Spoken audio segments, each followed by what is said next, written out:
All right, you all. I hope you all are ready. We have this. You don't see these levels raced too often, man. But we're playing the original Mario 2. We played Mario 2 US a ROM pack a little earlier today, and I guess I'll be doing some commentary for you all. Apparently here.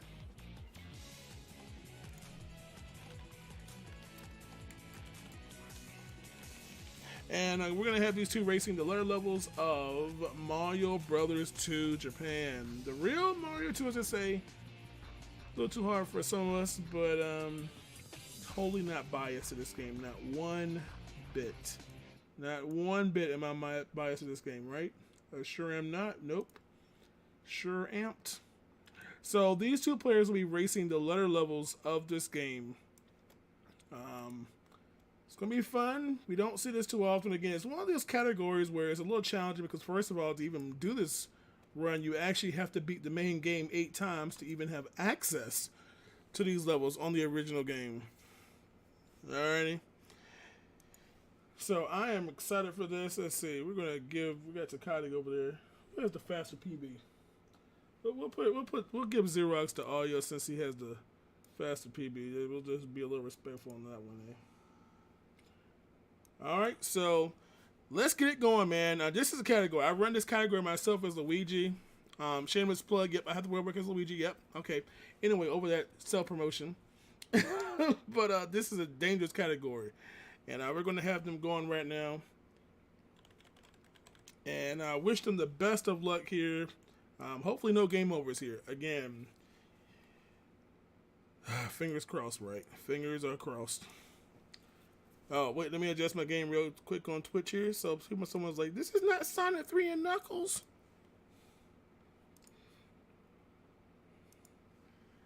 People won't be disappointed when they see a different game.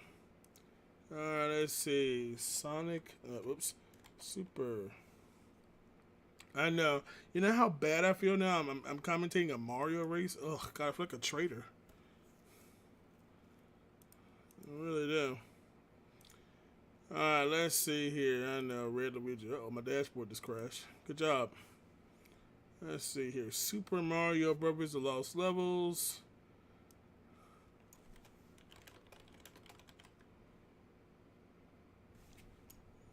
And we go update. Alright, let's get her done, you all.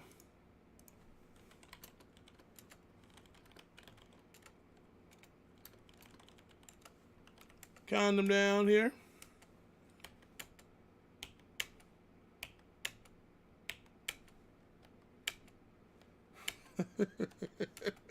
I know, man. I know. I wish I could fix it. All right, so we're gonna give them a countdown here, as I attempt to find where the heck I put my timer at here. That's not the right timer here. Don't worry. We'll fix it anyway. There we go. Nice sound. So here we go, y'all. We are off on the letter levels of Super Mario Bros. 2 Japan Edition, the original release of Mario 2 deemed a little too hard for US players and even Japanese players. So first of all, it looks like Mario 1. Of course, it's based off Mario 1 with a few changes in the new enemies here, a couple new physics changes and whatnot. You'll see some super balancing possibly. Of course, we still have frame rules. If you're familiar with frame rules, think of the game always being in increments of 21 seconds. As long as you stay in those same parking spaces, you already know what to expect. So the players are both starting in a specific time just to give themselves a better frame rule for later. And I'm going to be multitasking and try to sync them up because I'm just going 2 things at one time here. Because I'm just nice like that. So they're trying to do this so we can have a better pattern on A3 and A4 here. Getting a little end up on a staircase there.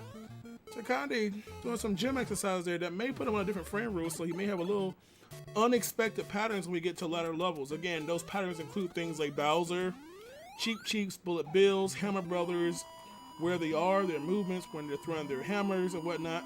Now, speaking of this game here, interesting fact here. In the letter worlds of the Famicom version of this game, Bowser does not throw hammers. which makes it a little nicer on this one than the SNES version, where Bowser's always throwing hammers in every single letter level. Now on this level, there's a chance you can despawn the spring if there's too many sprites of Cheep Cheep. You may despawn it, which saves about a second or so, but not going to happen for them. They both getting 358 roughly as they head into the first castle. Our first chance for Bowser. So A4, this is a 4 for the game right here. So we're going to see how that frame rule may affect Tecate with the little stair stumble earlier. Obviously hoping for a favorable Bowser pattern, one that Bowser is jumping towards you, so we can simply just run right underneath them. Or anything that allows us to just jump over them would be nice. Well, actually we can't jump over this one. We can, want to. We try. But of course there it is. Of course you see Tecate getting the bad pattern because of being in not his desired frame rule there. So that gives a little edge there to xeroxfiend right now as they get ready to move over to World Bravo. World B as in Apple. So World B is not too bad, at least not the first one anyway. This was pretty straightforward. Just run, avoid our bouncing turtles, a few hidden blocks.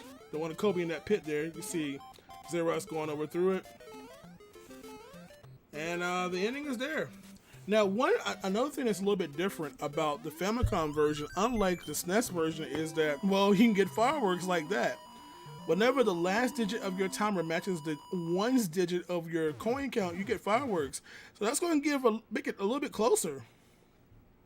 It's about 0.8 of a second loss for getting 3 when the number is an odd number, and about almost 2 seconds if it's an even number. So that kind of puts it a little bit closer as we go into our only water level of this run. If you're going to do letter levels in any category, be it 80% or Warpless, you have to deal with a water level no matter what you do. So again, part of your movement can affect what spawns up, of course, the frame rules you're on. Hopefully they don't have a really bad entrance. As you notice right there, Tecate having a platform in the way, xeroxfiend having the blooper, and of course they both have the final Koopa barrier to go over. Yeah. Of course, you also notice that you notice xeroxfiend intentionally getting one-ups there. Now, of course, the caveat to if you have a fireworks given, if your coin count is a multiple of 11, as they both have it right now, both getting the extra life.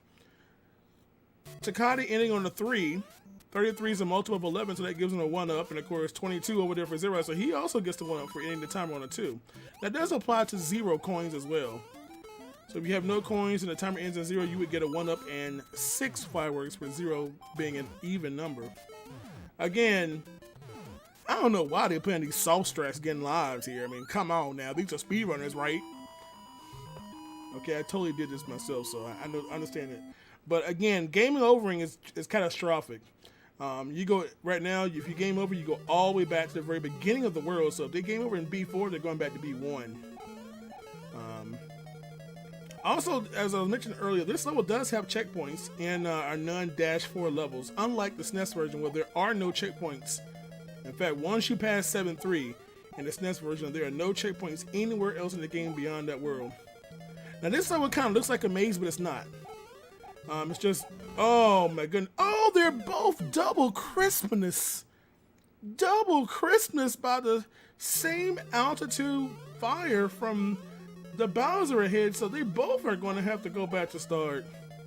All kinds of crispiness. So the game still stays even, relatively speaking here. Ah, mercy, didn't see that one coming. Again, this is one of the things that typically when you're playing this part, as long as you don't bonk, you're okay. Especially after going over the second pipe. Typically, I would just always go forward because the minute you start slowing down, you kind of put yourself in an unpredictable location. Xerox getting a little close to the face of Bowser there. Now, of course, one thing to note is that Bowser's hitbox is a lot larger up front than what it appears to be. Probably a good 3 pixels in front of Bowser's nose is where his hitbox actually begins, so you may think you're safe, but yeah. Speaking of interesting strats, watch this. So both of them using, as it has become known as, double spell. And this only applies in the Warpless setting of this game. So for some reason, one thing about this particular game is that you can clip into downward facing pipes. Be it either against the wall when you scroll the screen far enough to the right, or if you do that, then clip into the block. And for some reason, when you do that, the game has the exit point per se. Imagine going in up a vine and there's an exit point. Where does it take you to? For some reason, it has it loaded at the very end of the level. Hence that reason. Unfortunately, that Tecate death on C2, not what he wanted. C2 is a noun of a level. More so for the beginning part because of these cheeps and these bloopers. So that's going to make him lose a little ground as he's going to be a little bit behind Xerox, who's on to C3. C3 is a replica of 7-3. A little added bonus that we have Lakitu and some piranhas. One major problem with this level in the Famicom version is that if you don't maintain your speed off that second spring bounce, you can actually despawn the spring you need that you see where Tecate is right now. You can despawn that between the piranhas, the wind, the spinies being thrown, and you just have to take a death. You cannot clear the level. So again, you want to maintain this. Let's see if Tecate skips the spring. Oh, he's going to play it a little soft here. You know, typically, optimally, you want to go from spring 1 to spring 3 to spring 5 and then lay on the final little area that you see Tecate just wrapping up here. Alright, so we're going on now to C4 here, where the run can literally blow up. So C4 has a little speed tech here in the middle section. It's just like 7-4, except there's now extra little blocks in the way on the last two fire bars you see. So after you try to jump and clear in one cycle, like right there with reserve, you can actually make that cycle. But it requires a really precise jump right on the lip where you see Tecate is right now, but they're not going for it. Again, the death here takes them all the way back to the beginning of the stage here. And oh boy, of course, sometimes it's easier to wait the spawn, and now that's going to put Tecate in the lead. Oh, never mind. And now they both have taken a C4 death. This is where the run literally blows up. Tecate has to be very careful because he's on his last life here, so he has to play a little cautiously. He may want to get the D1 and intentionally take a game over, but he has to survive this level. Man, a couple of deaths here, man. The lower levels are not being friends to these people here. So he's going to kill the enemies to intentionally get the one up here. There's enough enemies to get the bounce. So as long as he continues to do that, we'll never risk game overing as Xerox is on his way to Bowser. The hitbox of the fire is actually on the very front tip, and he is done. Alright, Tecate definitely want to do this. So it's a kind of a preset spawn pattern for Bowser's fire, so you just kind of wait it out, you know when you're safe. Oh my goodness, and Bowser does the double jump, and he's going to have to go back to the beginning of C4. And Xerox starts D1, and he gets a bad pattern, but he's going to kill him, no problem there. He's on this levitating turtle there. That turtle has a variable left and right as well as a vertical position, so you can actually bonk your head. Kind of more susceptible to do that as Luigi. Again, a couple of Hunter brothers here. He's going to just take the death here. Typically, I find this a little easier on the Famicom version because usually you just go for it and take the upper route. It's a lot meaner on the SNES version. Unfortunately, Tecate taking another death, and he's going to have the game over, unfortunately. Did not get the one up, so he's going to go back to C1. Unfortunately, he had to play this naturally through because that wrong warp they did the first time only works on that first time through. And of course, right now, Xerox is also deaf, did not clear the top of the piranha, even with the nicer hitboxes of the Famicom version. Man, what is going on today? So Xerox is going to take the intentional game over here to build his life count back up, and what's really going on here? They should have played as Luigi. Luigi ain't had these issues. Here we go, man. Letter levels. Again, this is a kind of a dangerous category. You know, it's. I honestly think these are easier than the SNES version, but because I'm playing as the better brother. Alright, so Tecate is getting the one up there as looks like Xerox is going to get through. Woo, just clears over the piranha, heading to D2. So D2 is pretty much the cakewalk level. These players should not be dying in D2. D2 is basically, as I always say, the calm before the storm. D1 is dumb, D3 is dumb, D4 can be dumb, but D2 is alright. All right, so here we go. So Tecate playing catch up here because of that intentional game over there. Unfortunate game over. Let's see if Xerox goes all the way to the flag. Now you can hit the rightmost edge of the spring at full speed and go all the way to the flag. Save about a second, especially when you get your full speed jump off the single block and go fast. But you know, these players are probably always waiting for this to end right now. As we head to D3, D3 is one of the most fun and frustrating levels in this category. Even in Warpless, you've got bullet bills that seem to spawn non-stop here, and of course sometimes when you bounce off them you have no control of your momentum and you Kobe into the single block wide pit. So wow, see, again, based on frame rules, these things have unpredictable. When you die, you don't know what's going to happen, man. They have very, very unpredictable launch patterns when you're outside of known frame rules. And of course, you have to get the safety mushroom just to be safe on this gauntlet. You've got two Hammer Brothers here. Good pattern there as they go to the bottom path. Now he's got to get over here. He's already big, so he should be fine. He's got a couple Hammer Brothers. Uh-oh, there's a safe hit. Now, the very dangerous last section. Two Hammer Brothers, you gotta use your peripheral vision, and now the last little section here, and we are good. And he's gonna purposely wait out for that one up. Not gonna take any chances in D4. Speaking of D4, let's go back one world, and we're at C4. Tecate trying to get out of World C. Just one simple thing. He's gonna wait for the. All right, he's good. Here we go, D4. Tecate joins Xerox in World 1, or World D. Now the thing about D4 is, it's not too bad on the first one, but outside, because of sprite limitation, sometimes hammers can actually be thrown by this Hammer Brother, but not be seen. But he just clears it through. You can actually just jump in the air and die. But if you turn on hitboxes, you can actually see what the heck hit you. So Xerox is through the outside section of D4, heading back in, and not too far now from the end of the game here. We gotta just get past this last little section. Hopefully we don't get burnt by a Putaboo or any other hazard here. And oh my goodness, I'm not sure if Xerox was going for a wall jump or maybe he forgot to let go of right. All I know is he's gonna go right back to the start of that level because of that. Tecate again trying to catch up after a death early in D1. I don't know what's going on right now here.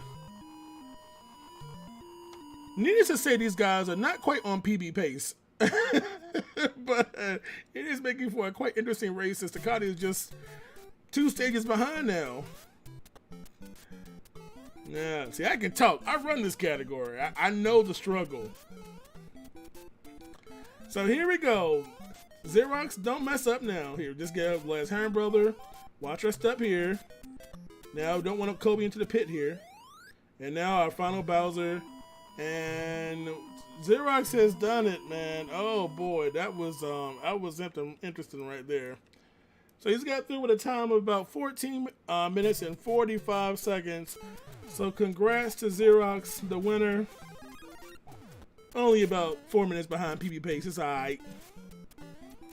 Tecate on good old D3, taking the top path, which what I usually take is very, very nice for him. He's going to stay big. Again, if you can get through D3 big, if you happen to get it, overall it saves. It is a little bit quicker. Uh-oh, gotta get a jump input there. When you get hit there, unfortunately, you try your best. You can actually get a jump input while you're taking damage, but if you just can't get the input in time, you're just going to die. You know, you can basically get a jump right after the damage occurs. So back to the beginning of D3 again. Anyone that runs Lost Levels knows that D3 can be the ruiner of many, many PB attempts here. Any category that involves D3, quite honestly. So that's the kind of unknown stuff, man. When you start changing different frame rules, you just don't know what to expect. Usually after you go over that spring, if you see the Koopa, the Hammer Brother, on the ground already, there's a very high likelihood he'll jump. If you see him landing on the ground, then you're clear to basically just go over and just watch out for any hammers. Like that. Watch out for any hammers. So this is a great way to show how this is not what you should probably choose as your first speed game. I mean, as long as you don't die, it's okay, right? Again, it is a category. It's only 16 stages, but I don't know, man. It can be a doozy when something happens. It's just a video game here.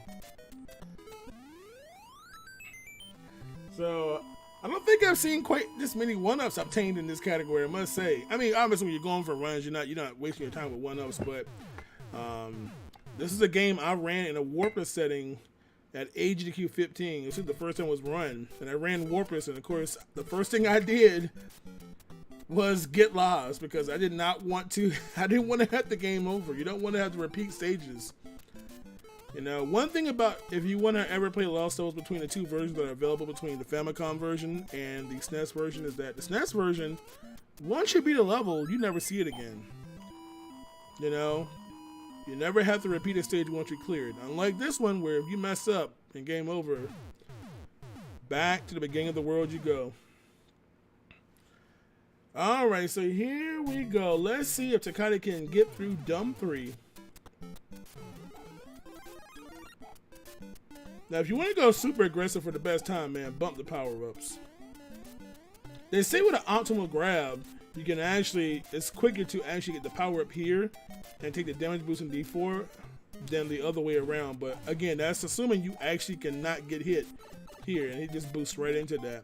Typically, you're going to probably slow down and face left. So oh my goodness, these Hammer Brothers are not having any of Tecate today. They are not having it, man. This is Lost Levels right here. If any of you all follow a Lost Levels run that runs a category involving this level, you have seen this.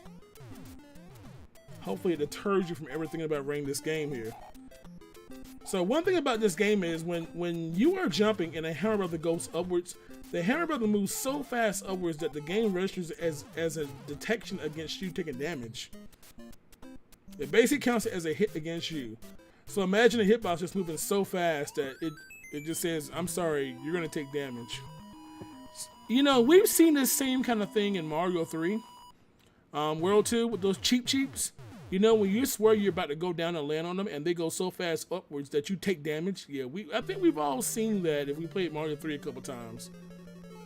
And it's so nice of them to keep that design in play ever since Mario 1. Thanks, Miyamoto. So let's see if Tecate can bring it home here. Gotta watch this outside section.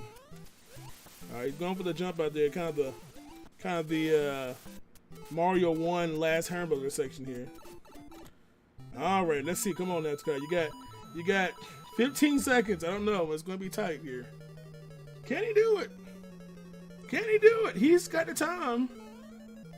Maybe. I don't know. He's got to go for this jump here. He's got to sneak in. He needs a good Bowser pattern.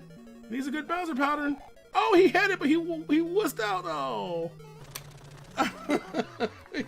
Oh, I mean, you just don't know what you're going to get at that point. You know, it's one of those things that, you know, Mario has that slightly faster acceleration. So you have to think about this game, especially in the lower levels, is that you got to make sure you are looking really closely at the upcoming enemies so you know whether you can hesitate or just go for it. But there you go, you all. Man, Tecate cut string. I was about to sit. I can't. Well, let me just put this thing up there at least so y'all can see what his time was. But there you go, man. That is Tecate and Xerox, who both probably are not thrilled about their performances, but welcome to Lost Levels Racing, eh? All right. So again, you all, make sure you follow both xeroxfiend and Tecate. Both of them are honestly fantastic runners of 8-bit Mario games. You know, be it Famicom Lost Levels, be it SMB1. Interesting note, you know, Tecate plays on keyboard. He's a keyboard warrior. So click-a-clack-a, you'll hear over there, man. So make sure you give them both some love. Thank you all for enjoying that run. I hope y'all enjoyed it. You know I love this. It's doggone Lost Levels. By the way, we have another Lost Levels run tonight. Tecate will be running the SNES version Warpless. Okay, he'll be doing D4 Warpless later on this evening. So if you want to see the higher, super high quality, you didn't choke you all. You all just kept the race even because you both had some unfortunates. Alrighty. Yes, man. Lost Levels HD remake. I'm waiting for it. Alright, you all. So, as much as I hate to say, we're going to have to move over from Lost Levels. I could be here all day, honestly.